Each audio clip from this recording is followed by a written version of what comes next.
What's up, Warriors, and welcome to another episode of the Mental Health Movement Podcast, Voice for the Voiceless. I'm your host, Chris.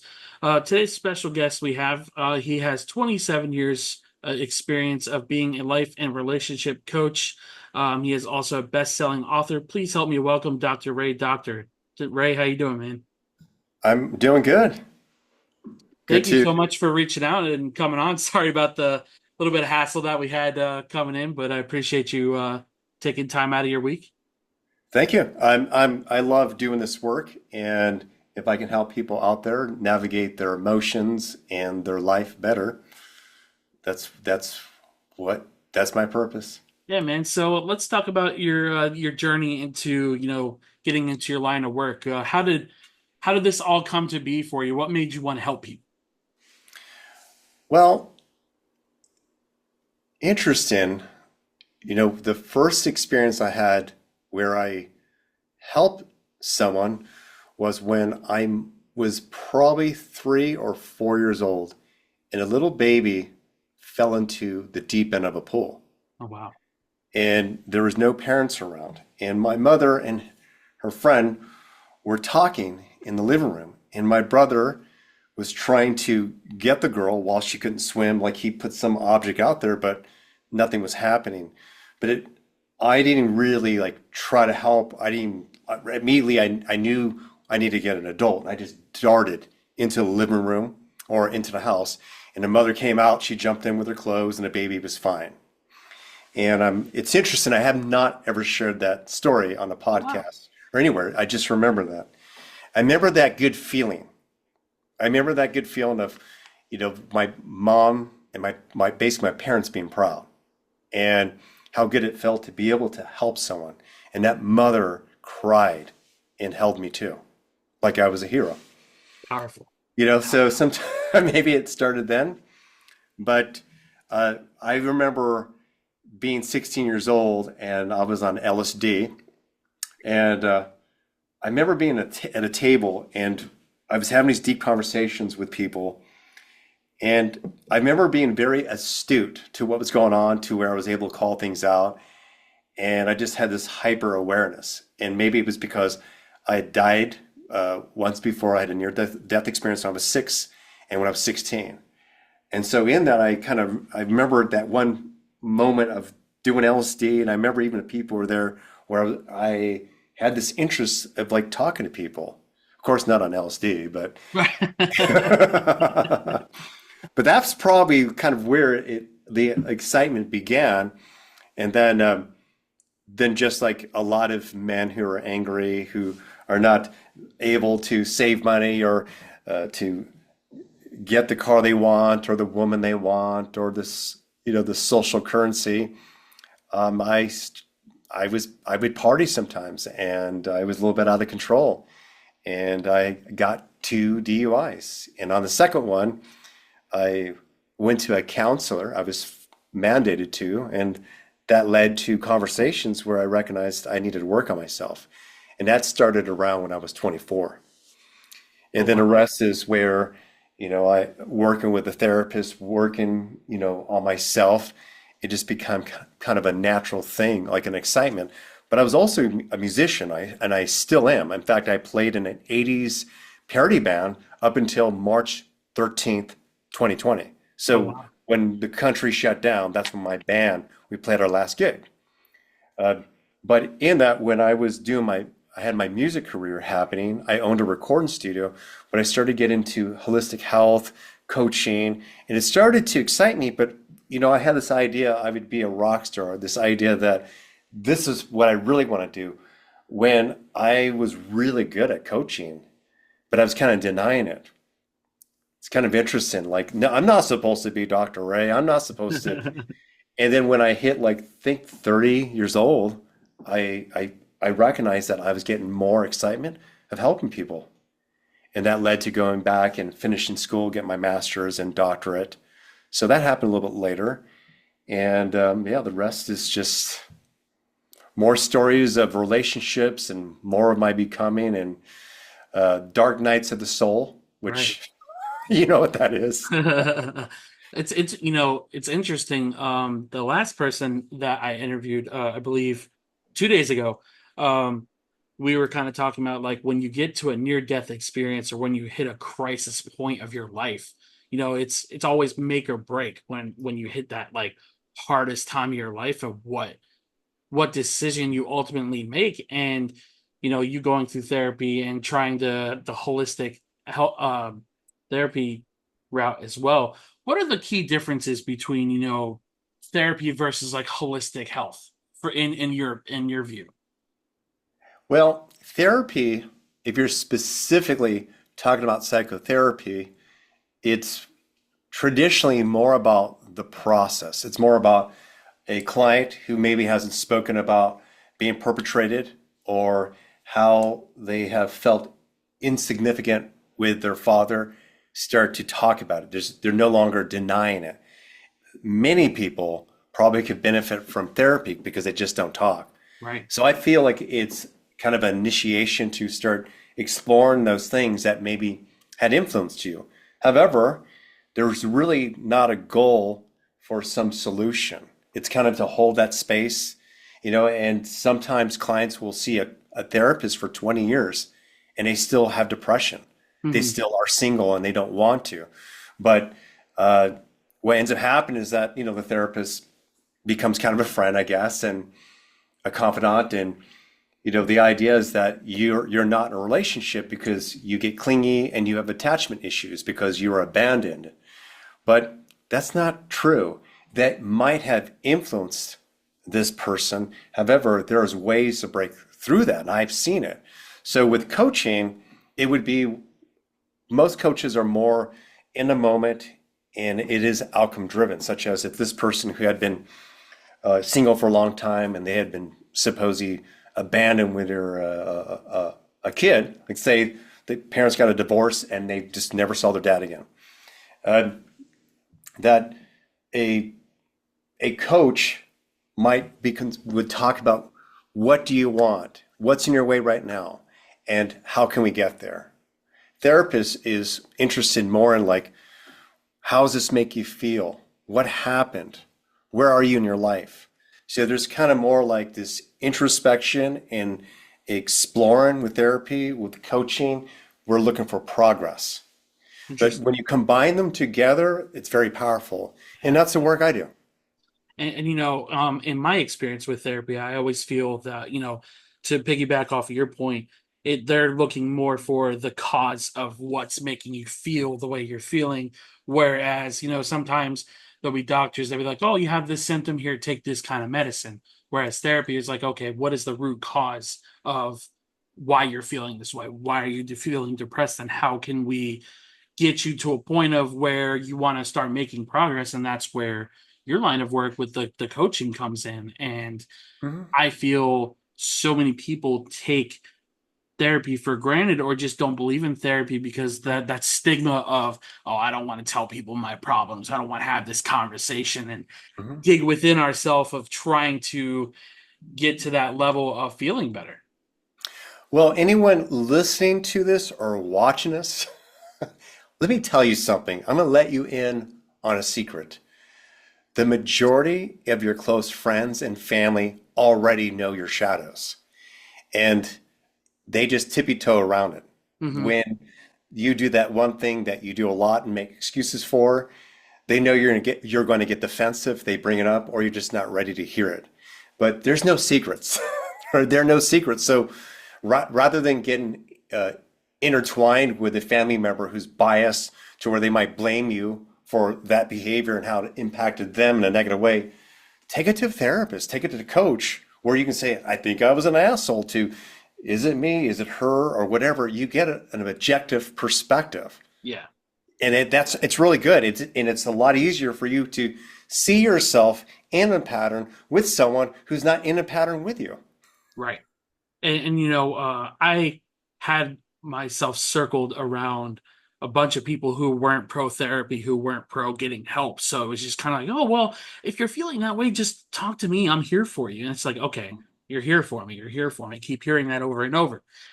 But when I tell you some of the things that are going on, it's like, oh, you're feeling suicidal. Oh, you're feeling depressed. Well, I'm not well equipped enough to deal with that. So she's like, just smile. Everything's going to be okay. Just don't even think about it. Oh, right. You just turn off the switch and everything's going to be okay. Right. Um, when I first went to therapy, I was 27. It was after my second attempt. And I remember the first two sessions, I couldn't look my therapist in the eyes. I Hmm. just did nothing but cry because, as men, we don't talk about that stuff. It's not normal to talk Well, about our feelings, right? well, it's also not just that. You just don't talk about spilt milk. Right. And after that, after the third session, when I finally just wanted to stop feeling this overwhelming feeling of depression and just being upset, it's like, okay, what steps can I take to do better for myself?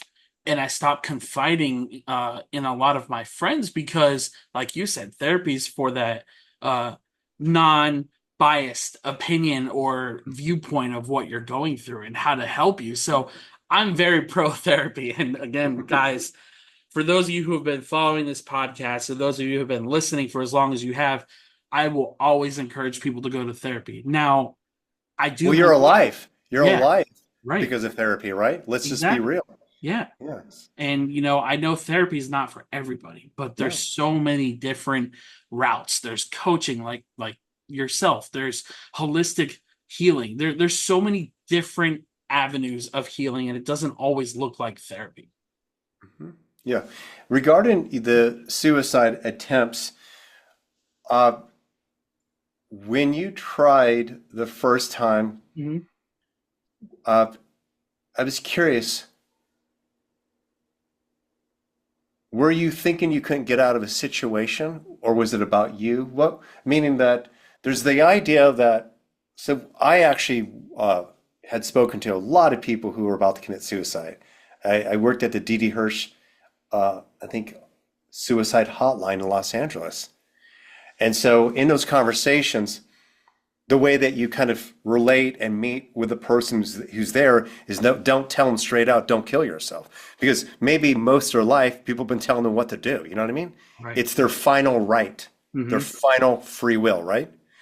And so I would always try to commiserate where they were in that experience. And some of the questions I would ask would be, if we were able to wipe out all the feelings you have right now with this fucking blue pill, would you take the blue pill, or you just really want to end your life? It was always, I just don't like where I'm at. I don't like the experience. It was always that. Two, also, if you were to be found dead, who would you want to find you? It Right. was that one person who was always an asshole to them, who didn't apologize. There, it would definitely speak volumes of that story. And from that, the person would recognize that, oh, I'm doing this because I feel helpless, but I'm not helpless. I'm doing this because I want to get out of pain. I'm recognizing this is a lot of pain right now. It was just more connecting to that, and that would shift the person who was about to commit suicide, Right. their perspective on it. That alone. Right. What's your thoughts on that? So first time I committed or not committed when I attempted, I was 14 years old. Mm-hmm. Um, I was I can put myself in the shoes of both 14-year-old me and 27. Yeah, yeah. 14-year-old me, I didn't know my place in life. I didn't feel like I belonged anywhere. And to combat these thoughts, to combat the I'm going to be alone and I'm going to be like my parents, always angry, always fighting with each other. And they divorced when I was about 8 years old. So I'm still trying to process that without therapy, without the proper guidance of how to deal with my anger and just being depressed. Um, 14-year-old me just I had the means, I had a plan, I was going to do it at school where people can finally see me. Mm-hmm. It wasn't going to be in my best hour. It wasn't going to be, I did something great. It was going to be horrific and people would have finally seen me. When I attempted, um, one of my friends caught wind because, I was really bad with self-harm. I came to school with ace bandages and always a long sleeve jacket in 90-degree weather, Florida. Um, and finally somebody caught wind of my attempt and the plan. I had the rope in my backpack, was ready to do it, and somebody got the resource officer and tackled me to the ground before I could jump. Mm-hmm. And again, this is like 2006, so we were still really weren't encouraged to talk about the things that were Hmm. going on. So my mom and dad being, well, my dad didn't know about it till years later, but my mom just not being emotionally aware enough to get me the proper help. I was sent to this place called the Harbor, which is like a Hmm. outpatient clinic that I had therapists in there. Hmm. They paired me with a therapist who specialized in gambling addiction. Now, I remember those 3 sessions I had did absolutely nothing for me because she specialized in addiction, not depression, not suicidal ideologies or anything like that. It was just very. I don't remember taking anything out of those sessions to really tell you that that benefited me in any way. So I Hmm. developed that mentality of, okay, well, I had this bad experience at therapy, so I'm never going to try that again. Hmm. 27-year-old me is where everything started changing. Um, I wrote a suicide note on Facebook, deleted it within 5 minutes because I didn't want the attention. Um, as soon as I deleted it, I was ready to do what I was going to do, and my now late brother called me on the phone and said, "Hey, man, I just want you to know that I saw what you wrote and I saw that you deleted it. I just Oh, want wow. to know that I care about you and I don't want you to do anything to hurt yourself." Thus, starting my journey of healing.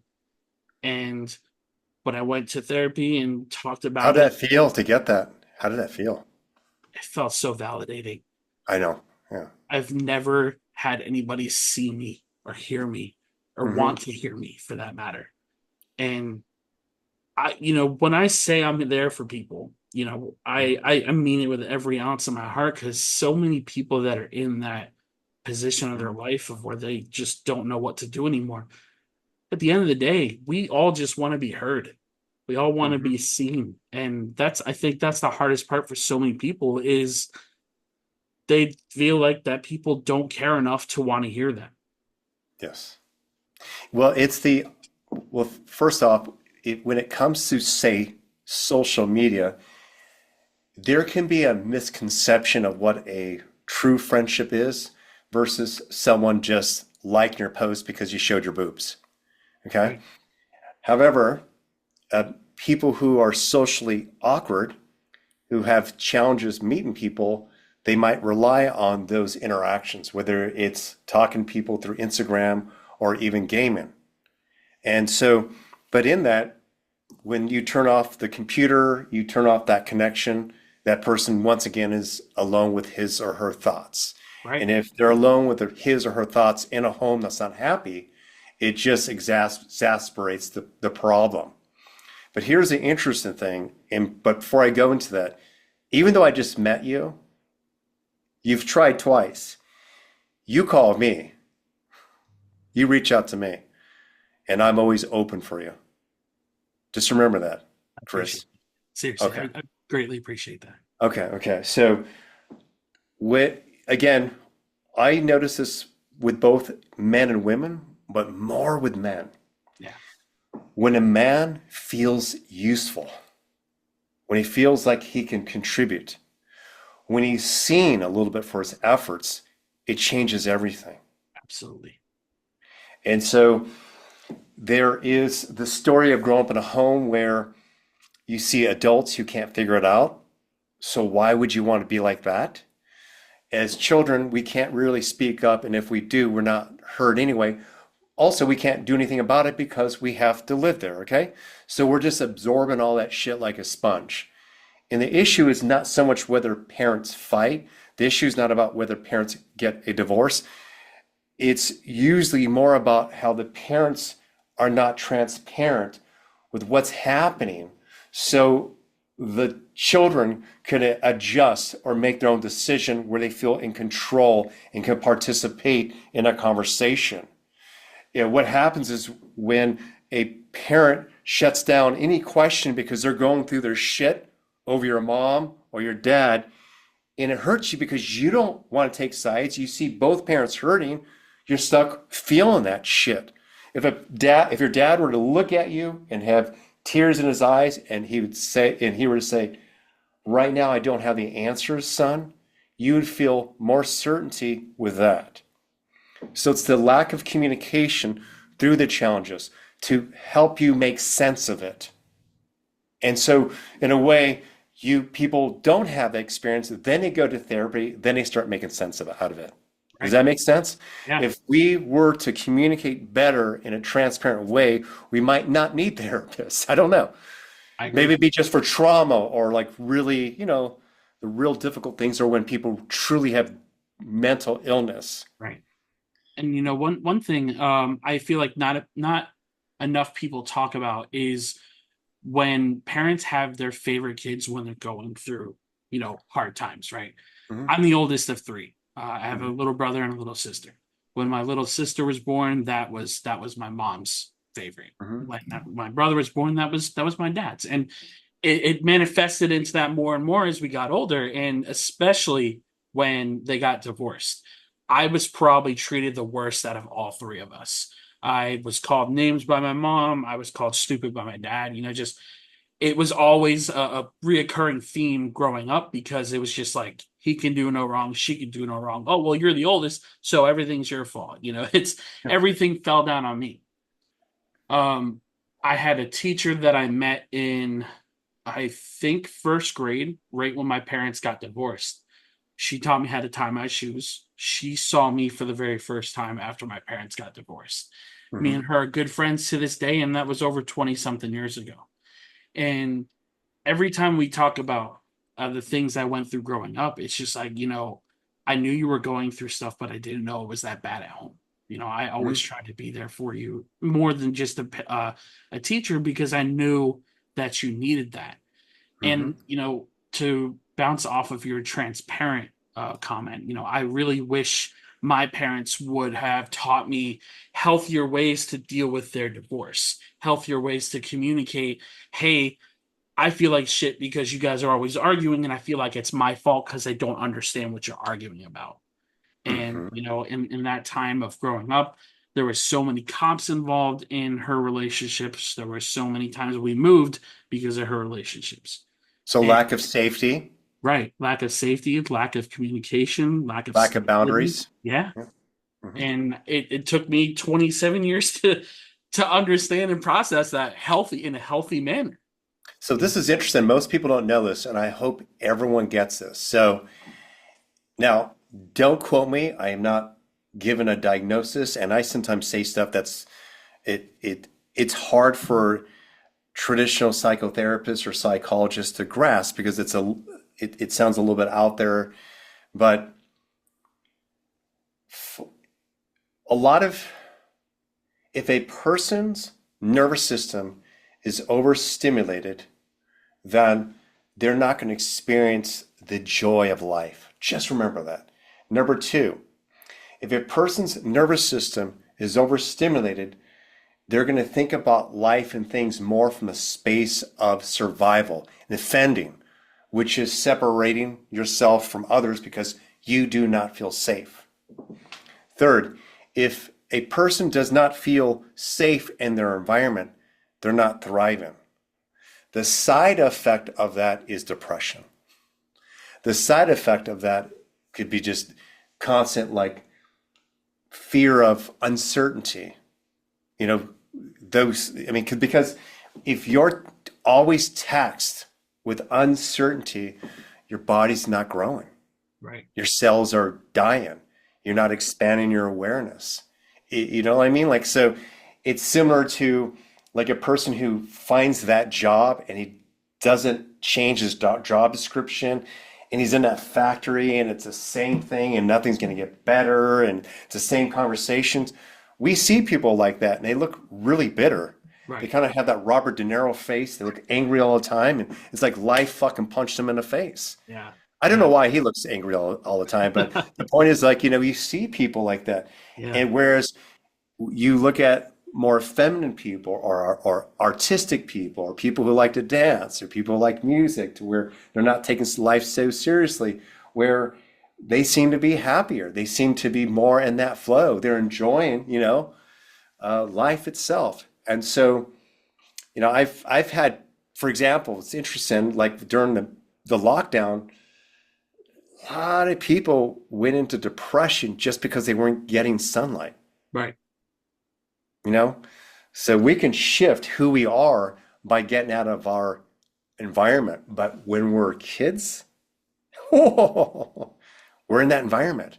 And Right. it can be a helpless feeling because you can't tell mom, dad to leave. If if you're too young to take the car and drive somewhere, drive to your girlfriend's house, you're fucked. So it's like you can't change your environment. So that's why it's paramount for families when they're going through challenges that they recognize that, hey, everyone has to participate at their level that they understand. Right. Such as if you are 6 years old, divorce doesn't mean anything to you. Doesn't even make sense. So a parent might say this, hey, Chris, we love you. We're going to change things. Daddy has a new place and mommy has our old house. And we're going to visit. Oh, I want to see you guys together. We're still going to do that, but it's just new change. You know what I mean? Why? Mommy and daddy, we have problems sometimes. You two, like your sister and you don't get along like that. You can communicate to children at their level to get an understanding because here's the thing. They're witnessing it anyway. You fucking knew that shit long ago, long before you were like a teenager. Yeah. You can sense like this doesn't feel like love. Right. Right. So And, they weren't fooling anybody. right. And the worst part was them using us as weapons against each other. Yeah. It was just like, oh, well, you're not going to see them for a week or you're not going to see them for a month. And that happened. Yeah. That was horrible. Yeah, But emotional blackmail fucking pisses me off. yeah, it's the worst feeling that you could possibly relive, especially if you remember everything. Mhm. So kind of going into parents a little bit. If I'm not mistaken, you said both of your parents struggled from PTSD, right? Yes, they both did. They had Okay, their quirks, strange things they would right. do. So what was the Yes. toughest part of growing up with parents that had PTSD? I believe your father served, right? In the Marines, yes. Right. Well, here's something to share as well. If you have a parent who actually talks to you, Hmm. tells you that he loves you, he's fair, he owns his mistakes, he always shows up, this, how he is as a human being, outweighs his rage. Right.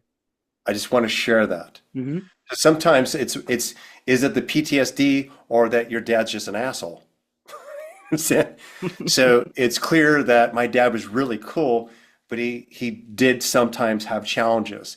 It wasn't that bad when I was younger, but as he when he got older, it started. Well, we were on a boat cruise, and we were with some Vietnamese women, or they were sitting at the same table, and I just saw his face look really strange. He looked at me and he said, "Ray, I gotta leave. I gotta leave." So he went into the cabin. He said, when I started hearing them talk, I just saw blood. I started Oh, going into like really bad thoughts. And that's when we learned like it was starting to show up for him. And what's interesting is that he didn't, even with that, he didn't get help. My dad started seeing a therapist when he was 80. wow. He was in World War II, the Korean War, and 3 tours in Vietnam. But again, think of a man who's consistent and follows through. That created safety and constancy. And that, I guess you say that would override the other shit. Right. Does that make sense? So Yeah. even with your parents' divorce and how they were, if there was structure in where you stood in a relationship or what was going on, you would have felt as though you had a better life map. Okay. When you said, I didn't have this sense of belonging, like earlier in this call, like that feeling, Mhm. if you had a life map or you feel like you mattered and you had a purpose, you wouldn't have had that feeling. Right. Right. So I'm not blaming your parents, but I'm saying that, Yeah. like, again, particularly I say for like men, as long as they have a map how to improve one simple thing, they feel pretty good. And when they accomplish that, they'll put themselves up to challenge again and try another thing. And then in time, it's like they feel better because just that little thing builds that confidence. Right. And you know, the hardest part for me, uh, so going to my dad's that half of the relationship, he never taught me the essentials of being a man. He never taught me like the thing that he never gave me a roadmap of anything. It was Mm-hmm. always met with insults. It was like, oh well, why don't you know that? Or, just he was never emotionally intelligent enough to really explain things for a teenager or a younger kid to really understand life. It was always just anger. It was always insults. And growing older and going through therapy like I am now and just understanding like, wow, now that I've done the work for myself, the inner child work that I've needed to do, I told my therapist like maybe 2 sessions ago that my father is literally the unhealed version of me. Oh, And she was just like, she just kind of had her jaw on the ground. I was like, wow, that makes so much sense because he's angry, he's bitter, and just that's how I was growing up. And hmm. that's how I was teenage, early 20s. Yeah. And now that I look back at how my parents are now, I have super boundaries on both of them. Huh. Yeah. And that's the hardest part I feel like in healing and growing as a person and as a man is boundaries are so important. And why so here's a question I have for you. Why do you feel people struggle putting boundaries on family members or just maybe in general? Because most people, so funny, every time I say most, and if I don't have like the actual numbers, I feel like Trump. So and I never had these thoughts before until like he was out there and started talking, you Mhm. know, so, and I'm not being political, it just kind of Oh, makes it's me okay. laugh. You're okay. So let's say I can say this because I see it all the time. Majority of the people I know or see, whether online or in person in different circles, we just all want to be liked. Yeah. Bottom line. Number one, we want to be liked. And we have all been rejected before, such as we ask the girl for her phone number, or we try to get a job interview, or we want to get on a cheerleading squad. That was me. No, just kidding. And um, someone said no. And so we have all remembered that, but we didn't integrate that in a healthy way. We didn't hear it as no, uh, maybe next year, or no, um, I'm going through a lot of problems. It's not you. We took it as it must have been about us, Right. something we did that was wrong. We don't ever have that conversation why we heard that no. So oftentimes we will project onto that person who we want to create a boundary with the feelings that we might have if we were to experience that. Right. And that's the issue. And so more and often I'll see this more with women where they'll say, when I say no, I feel guilty. I feel I'm responsible for his happiness. I'm working with a couple right now they're getting a divorce. And she told me that she feels as though has been leading the relationship like more in a masculine, and that her husband will never follow through. And that in a way she said she felt like she's raising a third child. Okay. All right. And what's interesting is that while we were going through the process, the session yesterday, she was starting to get mad because he was feeling helpless. He was starting to feel more like she was feeling like instead of her crying and grieving the loss of her marriage, she felt bad her husband wasn't feeling good. And the whole reason why she has stayed in a relationship this long was because of that very reason. She didn't feel he can take care of himself. But this time she actually started getting angry, like this, I be a man. I want to know that you're going to be okay. I want you to work on yourself. You need to be this way for the kids. And she went from crying to anger because yeah, like he couldn't keep it together. And so a lot of people out there just they don't want to hurt other people's feelings.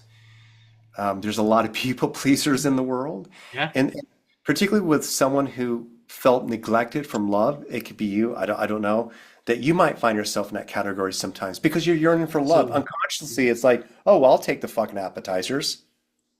No, you don't need appetizers unless it comes with a full meal. Right. So, so you settle. Men typically become the nice guy where, they'll say yes to the girl that maybe likes them or not to take them to LAX at 4 p.m. on a Friday.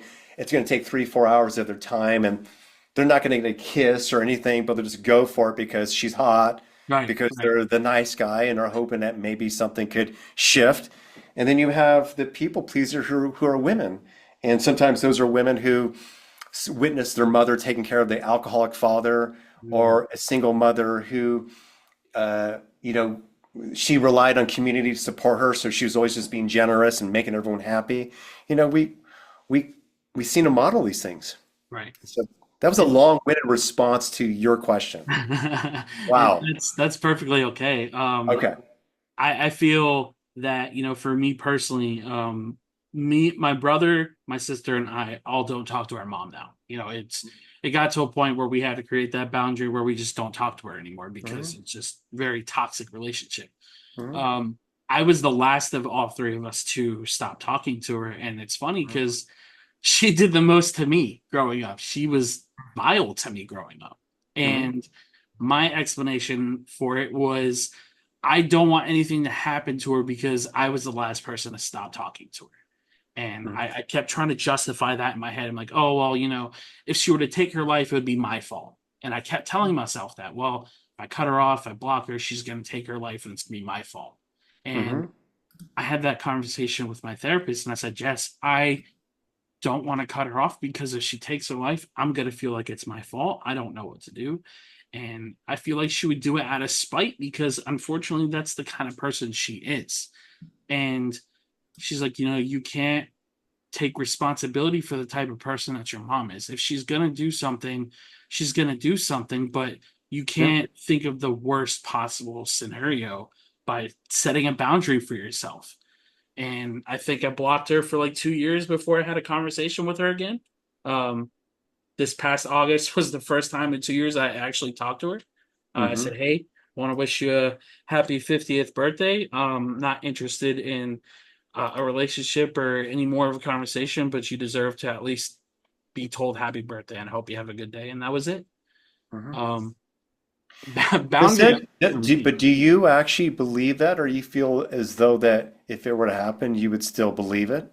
That it is your fault?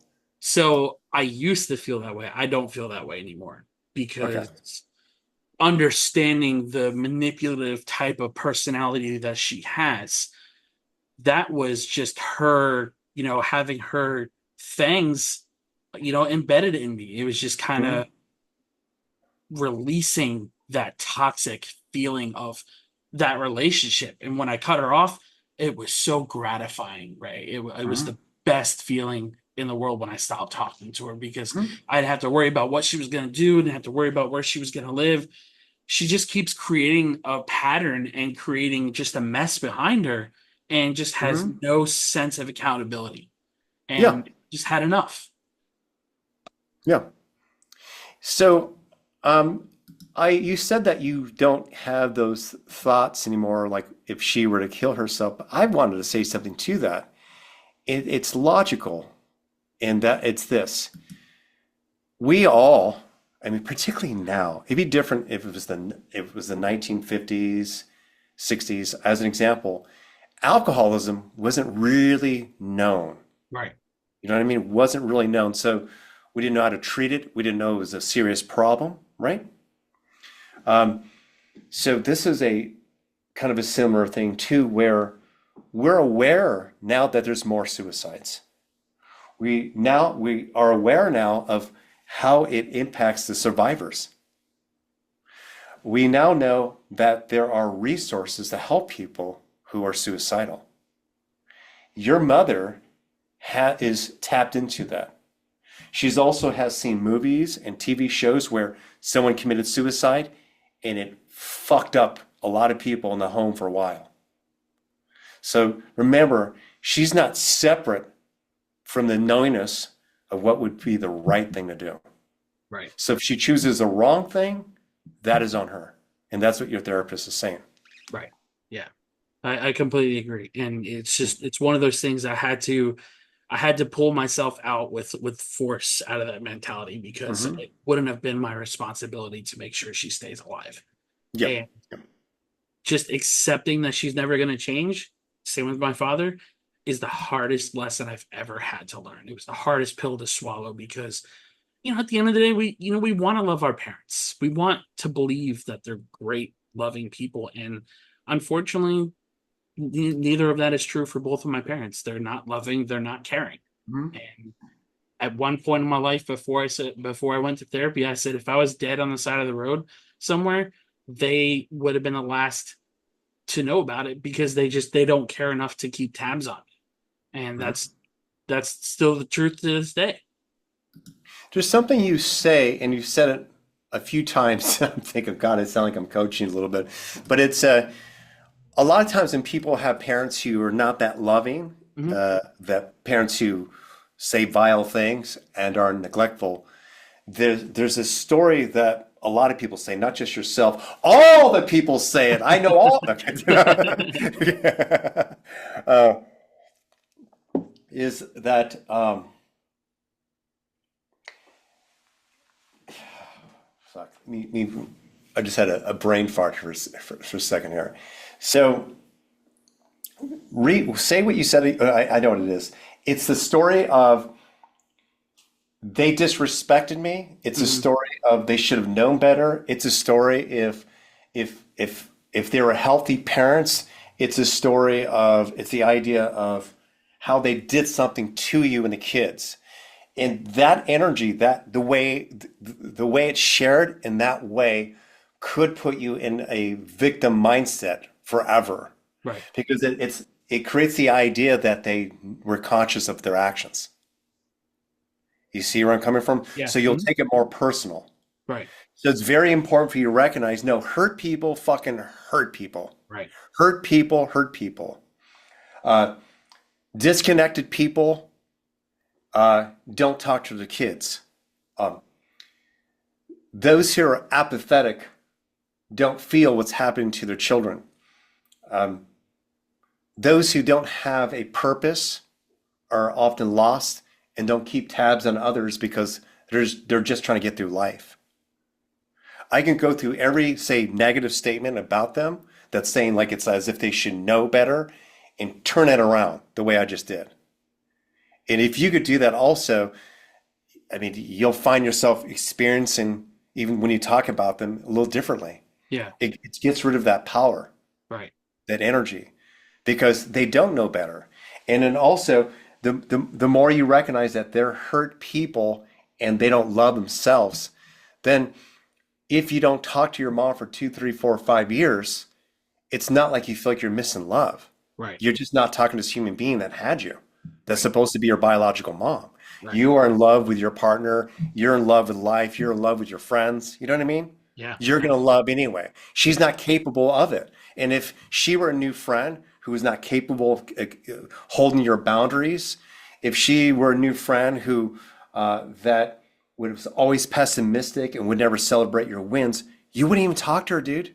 Right. So when people try to revisit that conversation with their parents and their parents haven't done any healing, it's similar to like you going to some ghost town and seeing this well that hasn't been used in 80 years, and you go, oh, I got a clever idea. There's still a bucket there, and you start, you know, lowering the bucket, thinking, oh, maybe I'll get some fucking water. And it hits the bottom. You kind of hear the rocks. You pull it up. And you kind of go, whoa, I'm surprised. And then you do it again. Right. Right. When, if you listen to yourself by connecting to your presence, you'll Yeah. hear, dude, there's a river, Yeah. up the road. Forget Right. about this well. Yeah. It's non-functional, you know what I mean? And your Absolutely. parents, your mom are not functional in a way to have a healthy relationship with you. So therefore, don't lower the bucket in an empty well. Yeah. And the biggest thing for me was always trying to chase that validation from my father. Hmm. And when I stopped doing that, I stopped giving him power. I stopped trying to Mhm. believe that things were going to be different. And when I started accepting that he was never going to change, I've already gotten to the point where I know my mom wasn't going to. But in the last like year or two with my Mhm. dad, and just realizing that nothing's gonna get better with him. It's just more or less gonna be the same every conversation. Keep it short, keep love him Mhm. from a distance, and move on with my own life. Create my own traditions. Create my own little family with my friends. And I always tell my friends this who have problems with their family. It's like, man, create your own traditions. You don't have to go to family Thanksgivings and be miserable. You can just do stuff on your own. Do Friendsgivings. Go out on Christmas Day, Yes.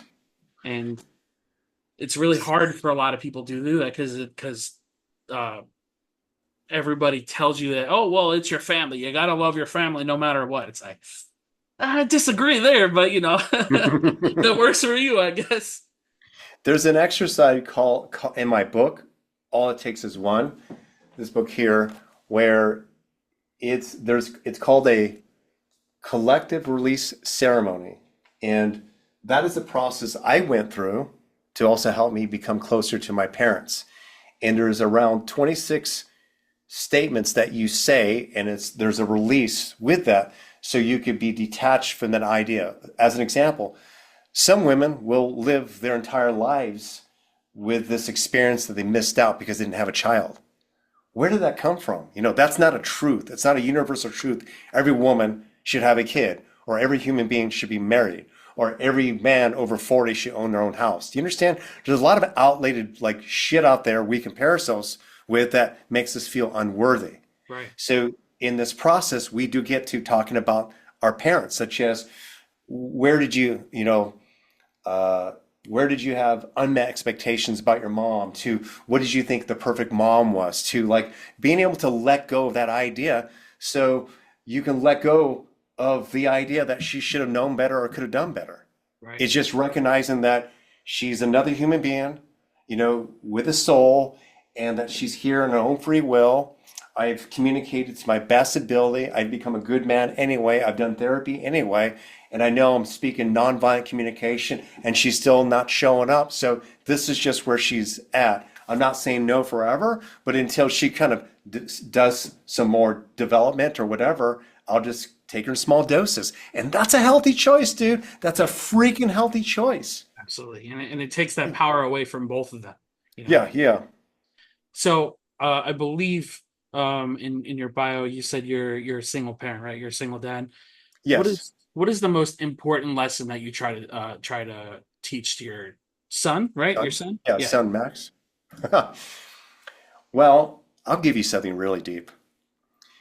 So I have shared with my son that he does not have to love me if he doesn't choose to. Hmm. Okay? I've shared with him that I want you to love me because you love me as a human and not because of default as your dad. And that way, that means I will always show up as the best human being no matter what for him. And if I'm not, he can call me out. But it's more where I want him to know that I am so unconditionally in love with him that I also would accept how he feels about me. Talk about freedom. I love that. I love Yeah, that. freedom. Yeah, yeah. And so my son is 10 years old. He's really cool. He's really cool.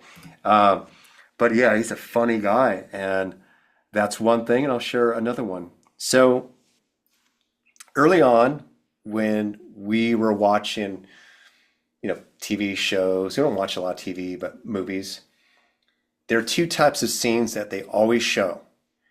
And one scene is where they'll show people break up and the person just starts fucking drinking and, doing shitty things, doing cocaine or whatever, right? It's Right. always a bad choice. Right. And whereas with Max, I said, does that make sense to you that you feel bad already, then you just continue to feel bad rather than go to the gym, seeing a coach? I said, this is how most human beings behave. That's why they make TV and film about this, because it's for views. Most humans identify with pain and that kind of victim mentality. Whereas when it comes to being inspired and being able to take back your power, maybe they won't get a bunch of views. So I've shared that with him for him to recognize that. Because a lot of things that we say, it came from somewhere, but it's not true. Right. Even after a death, both my parents passed away. My dad died in 2021, my mom 2019, because I was raised Jewish and Buddhist, and because death became part of living, like we spoke about it openly, even when they're alive. My dad already had bought his coffin. When they're alive, what he talked about what he wants, when he Wow. dies, to be buried with his uniform. He didn't care about the medals. In fact, we found him in a fucking shoebox, dude. It's like so typical of that old generation who's humble, who doesn't Right. give a fuck. 11 air medals, dude. I didn't know that until my dad died. Wow. I'm like going, it was like a Forrest Gump moment, or like, when like there's these stories of these badass grandfathers. Oh, he got this silver star. It was like that, dude. They really existed, dude. Like, and so, yeah, I don't know where I was going with that, but what was I saying right before that? The lesson you we were talking about your son. It just then it went to the parents. Yeah, I don't know. I don't know. I was going with that. God, I got lost. It's a little late. It's I'm sorry, listeners. That like, yeah, I promise I'm not smoking weed. I okay. just forgot. Oh, okay. I actually did not. I actually didn't sleep very well last night. Like I got up like 4 or 5 times. So, yeah, Those are the worst days to wake up to, man. I feel you. Um, yeah. so here's a question that I feel like is always important to ask, just because man to man. Why do you feel that still in 2024? Why do you feel that men still have a hard time talking about what they're going through? Because we talked a little bit about suicide earlier. We talked a little bit about the numbers. We see them continue to rise, and Hmm. they haven't leveled out. They haven't. More people aren't talking still. Why do you feel like men are still struggling to share that they're struggling? Well, with here's the thing. A lot of men don't realize that if they were to be transparent, that women would be actually attracted to them. What women are really looking for is true, like information, like gather that so they can make a decision whether to stay with you or not. Bottom line, a lot of women are very independent and they're okay with not being with a man. So a lot of men are just holding back, trying to be something that they're not. So they can get a promotion, so they can get the woman. So there's this idea like as long as I stay strong or fake it, they won't like find out that I'm actually not worthy or I'm not as good as you think I am. And so there's a lot of that. So they might not open themselves up to it. And the other part would be this is that if a man shares his feelings, and it also depends on the culture. I'll give you an example. Imagine being in an office, and I know this is very, I'm sure I'm going to get hit with some of this shit, but it'll be like a woke person. I'm sorry. It's okay. But this is a generalization. Hmm. Remember, I'm prefacing as a generalization.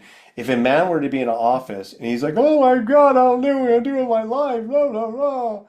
I Right. don't know what to do." There's not going to be hot chicks going, "Oh my God, I can't wait to take care of him. I can't wait to make him fucking pancakes." You know what I mean? The dude's not going to get laid. Okay, let's be raw. If there's a woman, I don't know my blah, blah, blah, there's going to be so many guys to Yeah. rescue her. Yeah. And Yeah. if women go, "That's bullshit." Have you been? Do you That's the in a truth. man's Yeah. That's shoes? the truth. Yeah, yeah. So, It's funny that so a couple years ago, my friend was saying he just got out of a breakup and everything. He was really upset about it, and he's like, the comment he made was, "Women don't really get wet; they go from raft to raft." And I'm like, mhm, "Well, what do you mean by that?" He's like, "There's always a guy waiting to mhm, pick up that girl from that breakup." And mhm, meanwhile, there's the guys that don't get into a relationship right mhm, away. Kind of like you were just saying, we don't.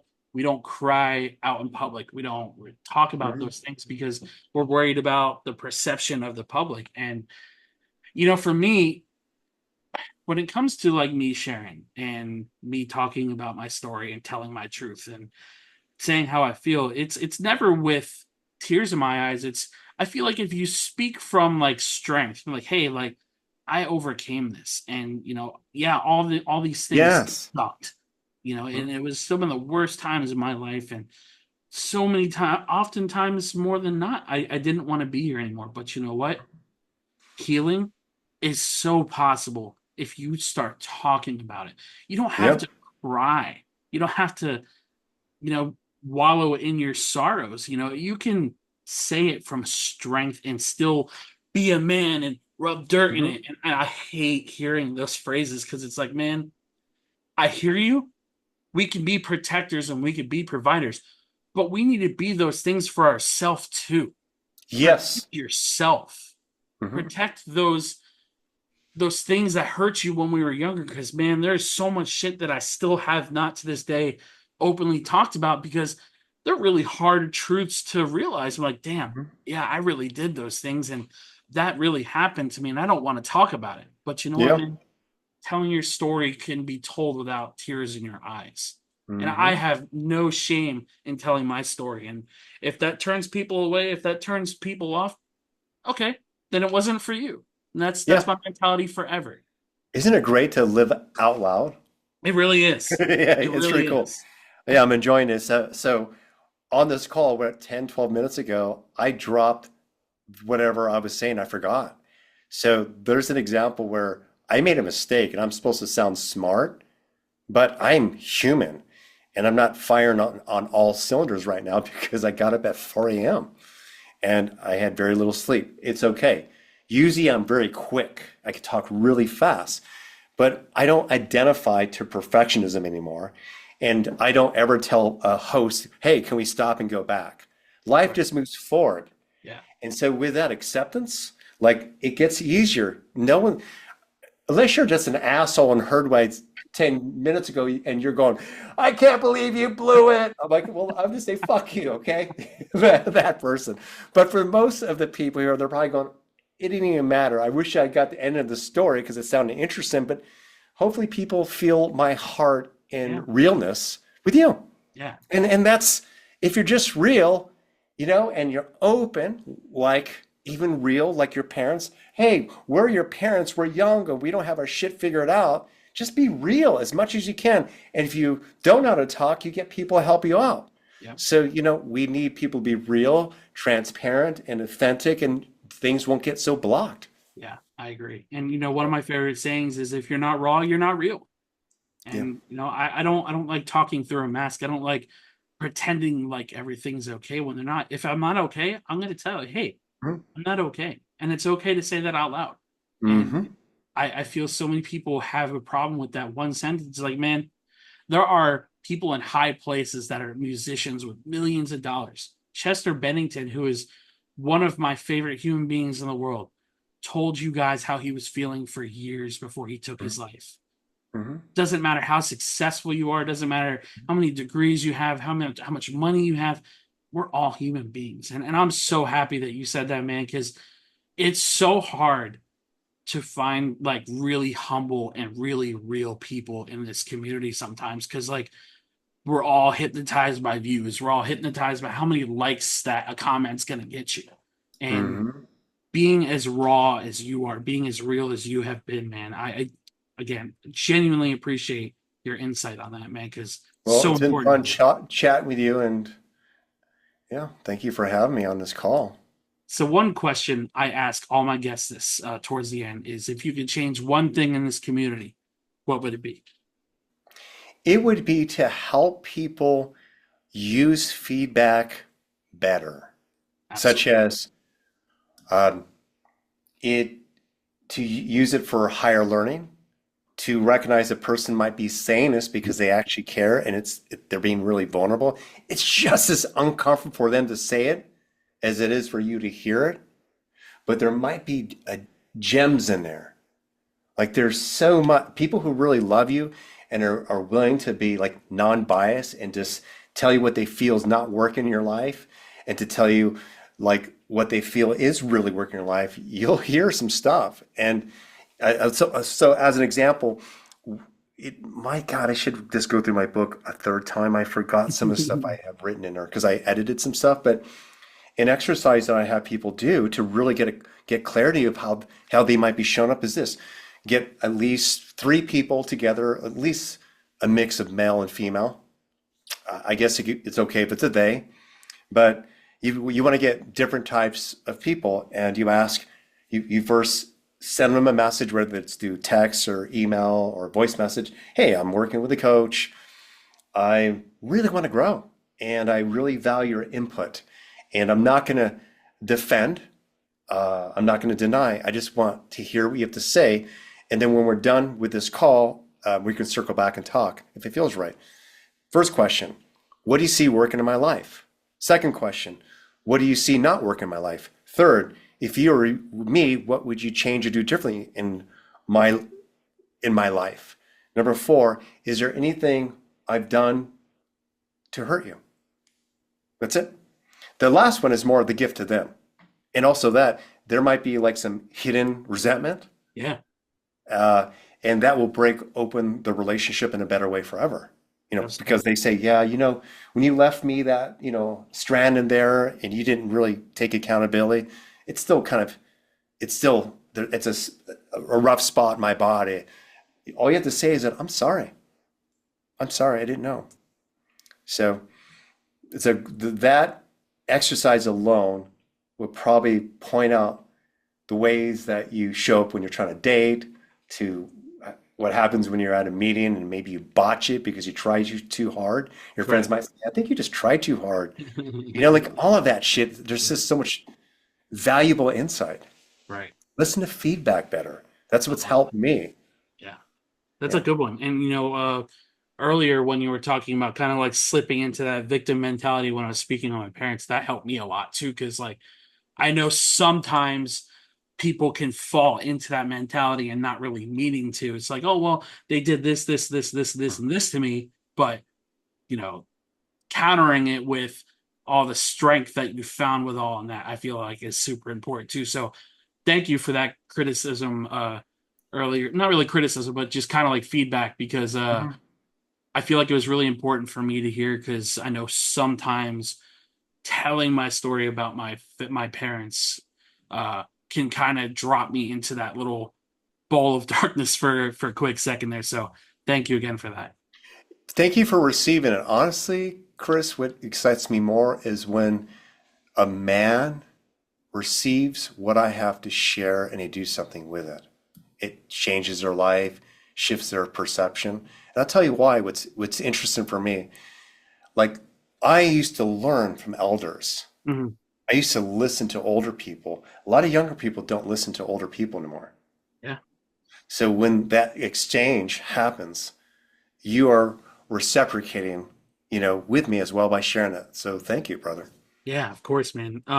So before we close out today, where can our listeners find you on socials? So I know that you're going to provide some links down below, but Mhm. the best one would be my website, raydoktor.com, raydoktor.com. That's my real name. Also, you're going to have a link that will take them there, but also if they want to get my book, you can read the Amazon reviews. That they're pretty freaking amazing. It's a simple book. I try to streamline and make things really simple. That was actually one of my goals. Like, I've read so many self-help books. If they would have just chopped off this fat and just got to this. Yeah. And so if you get it, you'll see. I think you'll have the experience too. Like, oh, he has this in a way to just kind of push the reader along to experience value now. So I'll provide that link also for you. Awesome, man. And to that point really quick, I feel like there's so many books that put all of that extra juice in there that doesn't need it all the time. It's just like, I get where you're going with this, but like, all right, I'm trying to get help. I'm not like trying to read a 3.5 essay and write it and read it back to you like, oh, well, this is what I got in here, but maybe I got this, but I'm not sure. My book's only 168 pages. Perfect. I think spread out with all the other stuff in it, it comes to 180, but it's really not long. Yeah. Yeah. That's not bad at all. No. But so at the end of every podcast, I like to read a quote based on mental health or Okay. just on a topic in general. If you have anything for the listeners, please feel free to share. I don't have a quote. I just usually make them up on a Yeah, spot. Do you want me to share something? please do. Okay, this is a one to really sink in. If you get offended by what you see on social media, if someone says something and you feel a certain way, such as negative, if you're just thinking about an opportunity such as you're attracted to a woman, but you get shy and feel bad, remember, none of that is true, meaning there is nothing about the situation outside of you that's creating that experience within. You are the feeler of your experiences. You are the feeler of your experiences. So, with that knowingness, that means that if you can control your feelings, you can have complete control over how you show up, how you feel emotionally, how you show up with presence. I love that. That's a good one.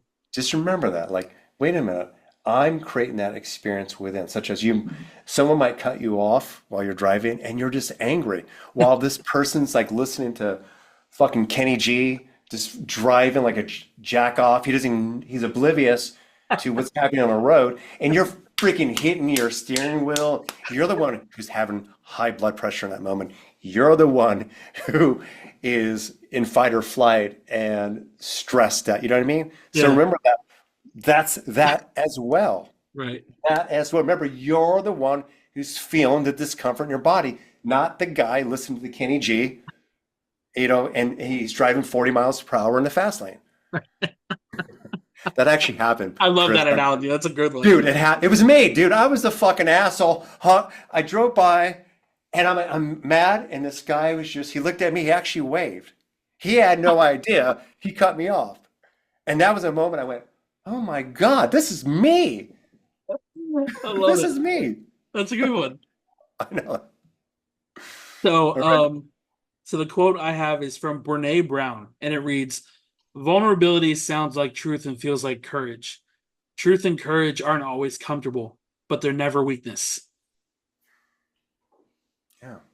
Yeah. That It's last part, oh my God, that one resonated with me pretty heavy because I feel like so many of us are so accustomed to the routines that we have in our life when we don't want to step out of our comfort zone for anything. And mm, when we do, it's just like, oh, I'm doing something wrong. This doesn't feel natural. But when you do it and you start feeling really good about it, and you might not be perfect at it right away, but man, there's so much strength within stepping out of your comfort zone, man. So yeah, that was today's quote. Again, Ray, thank you so very much for okay. coming on today's podcast.